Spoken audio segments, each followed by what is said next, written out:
Perhatian terhadap pembangunan ekonomi di bidang lainnya terlambat di daerah kepulauan. Pandangan terhadap daerah kepulauan yang sebagian besar tertinggal, terpencil, dan termiskin harus dapat dieliminasi dengan adanya peraturan perundang-undangan yang memberikan perhatian khusus kepada daerah yang bercirikan kepulauan. Banyak permasalahan yang ditimbulkan dikarenakan keterbatasan anggaran dan sarana prasarana yang perlu dibenahi sebagai konsekuensi jauhnya rentang kendali antar pulau dan antar kabupaten kota di Provinsi Kepulauan Riau. Sebelum kita mulai videonya, mari kita tekan subscribe terlebih dahulu dan jangan lupa loncengnya.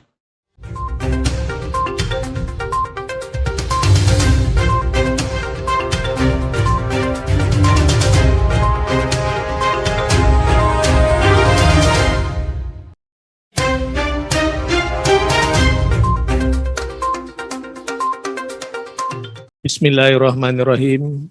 Assalamualaikum warahmatullahi wabarakatuh. Alhamdulillahirabbil alamin wassalatu wassalamu ala asyrafil anbiya'i wal mursalin wa ala alihi wa sahbihi rasulillahi ajma'in amma ba'du. Selamat pagi, salam sejahtera, salam sehat untuk kita semua. Yang kami hormati Wakil Ketua 1 DPD RI Bapak Nono Sampono, yang kami hormati teman-teman para anggota DPD RI yang hadir saat ini, wabil khusus teman-teman anggota DPD RI dari Provinsi Kepri, sahabat kami Pak Richard Pasaribu, Pak Ari Pinto, Pak Dharma Setiawan, dan Pak Ria Saptarika.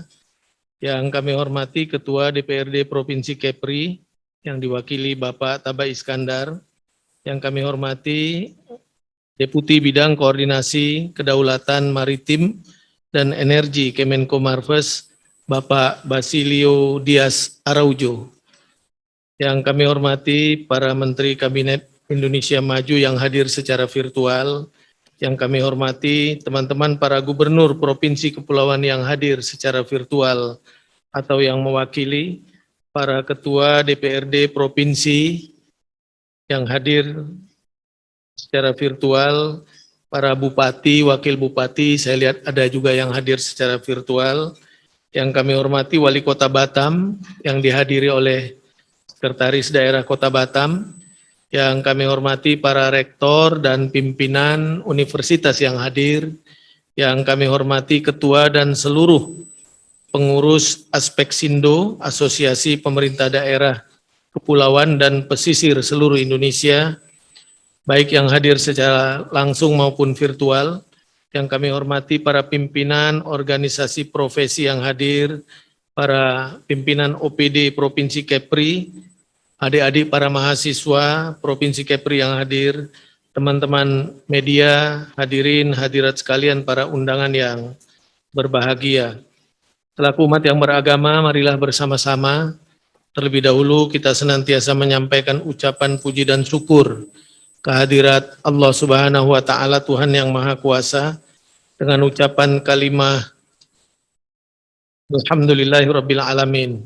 Selanjutnya sholawat beriring salam mari pula kita hadiahkan ke hadapan junjungan alam Nabi besar Muhammad sallallahu alaihi wasallam. Allahumma sholli ala sayyidina Muhammad wa ala ali sayyidina Muhammad.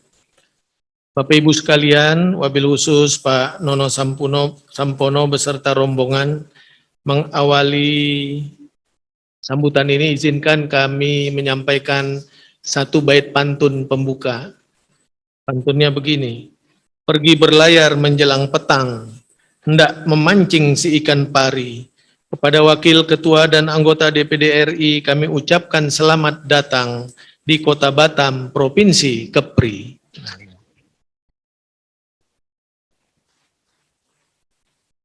Bapak Ibu sekalian, sebagaimana kita maklumi bersama bahwa dalam perjalanan upaya untuk melakukan percepatan pembangunan di Provinsi Kepulauan yang dilakukan oleh Badan Kerjasama Provinsi Kepulauan adalah mengantarkan rancangan undang-undang tentang percepatan pembangunan daerah kepulauan sebagai usul inisiatif RUU DPR RI ke dalam program legislasi nasional rancangan undang-undang prioritas tahun 2014 yang lalu.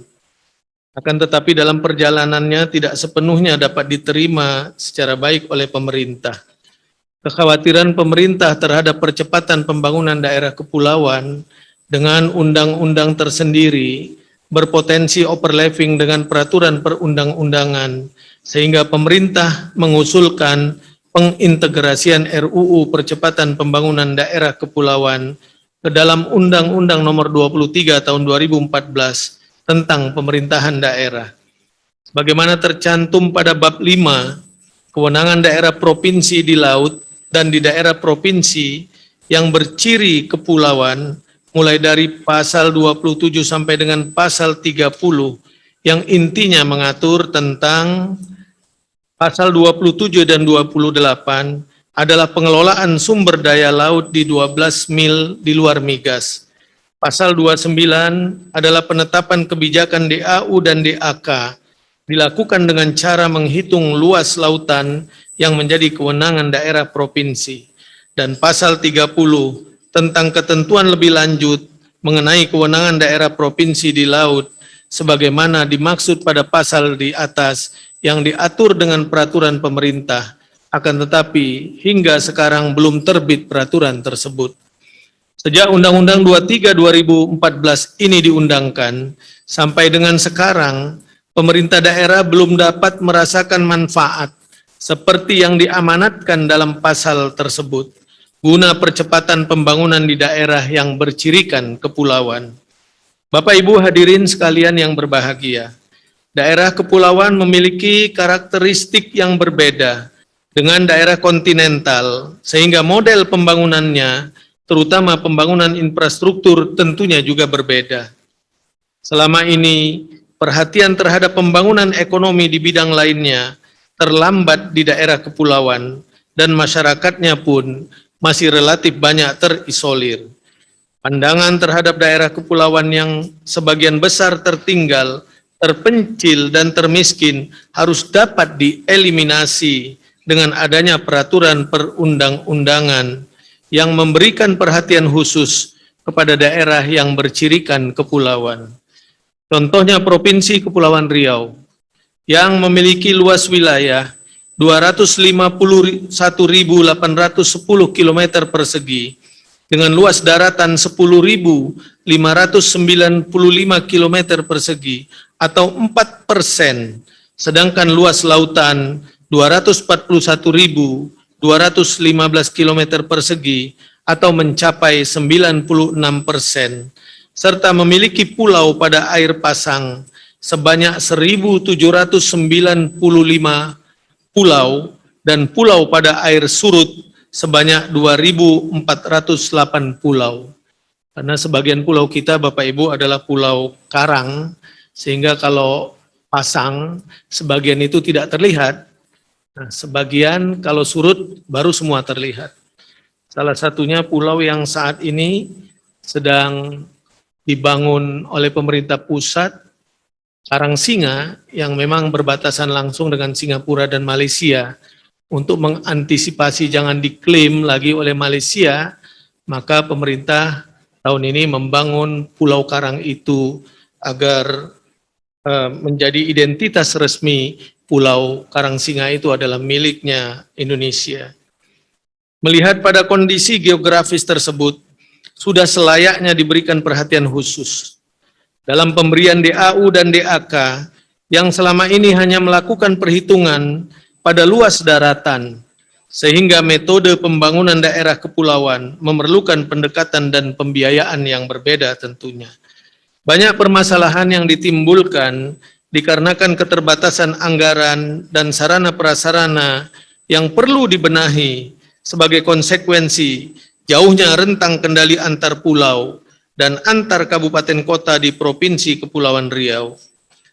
Hal ini menimbulkan kesenjangan pembangunan antar kabupaten kota yang secara sederhana dapat kita lihat dari data Badan Pusat Statistik tentang Indeks Pembangunan Manusia Provinsi Kepri pada tahun 2020, IPM tertinggi dicapai oleh Kota Batam, yaitu mencapai 81,11, dan yang terendah ditempati oleh Kabupaten Lingga, yaitu sebesar 65,29.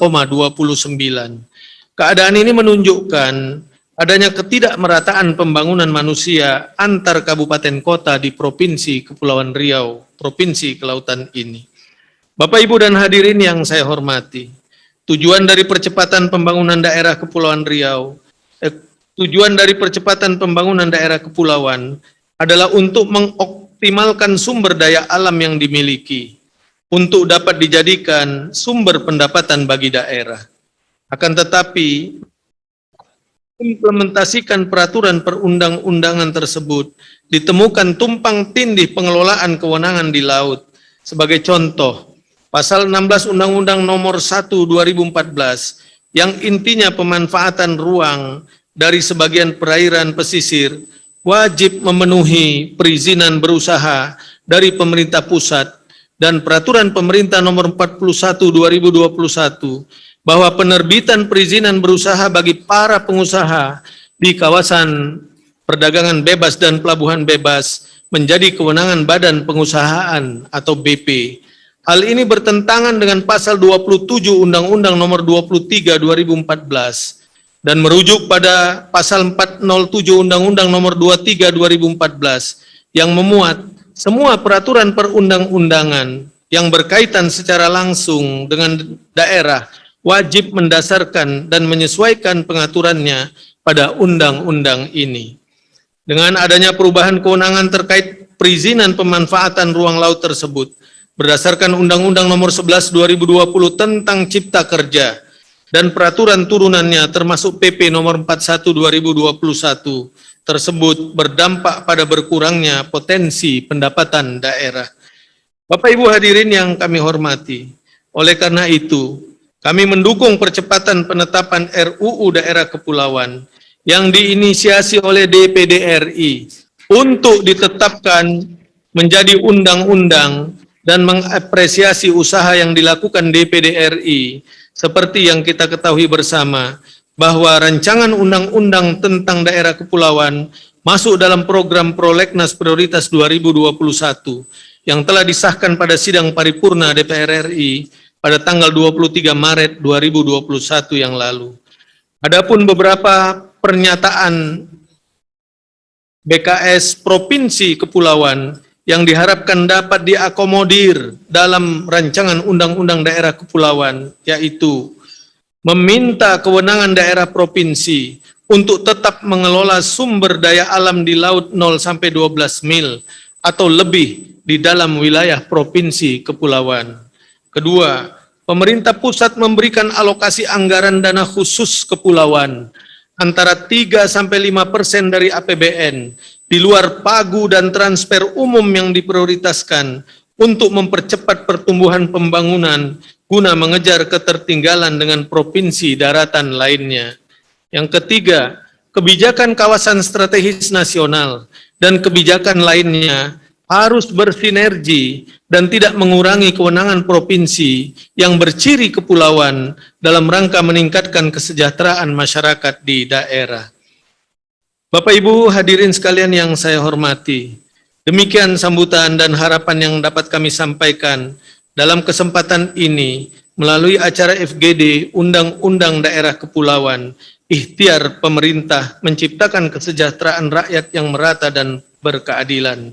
Semoga apa yang menjadi tujuan dan sasaran pelaksanaan FGD ini dapat memberikan dampak dan manfaat bagi kemajuan percepatan pembangunan daerah yang bercirikan kepulauan ini. Sebelum mengakhiri sambutan ini, perkenankan kami untuk menyampaikan sebaik pantun. Kumbang terbang di pinggir pekan, jajaran mengkudu berbias kesuma, FGD RUU akan segera kita mulakan, mufakat dicapai untuk kemajuan bersama. Akhirnya marilah bersama-sama kita berdoa. Semoga Allah Subhanahu wa Ta'ala, Tuhan yang Maha Kuasa, senantiasa memudahkan segala urusan yang kita lakukan dan meridhoi pula segala usaha-usaha yang kita kerjakan. Demikian, terima kasih. Selamat pagi. Wabillahi taufiq wal hidayah. Wassalamualaikum warahmatullahi wabarakatuh.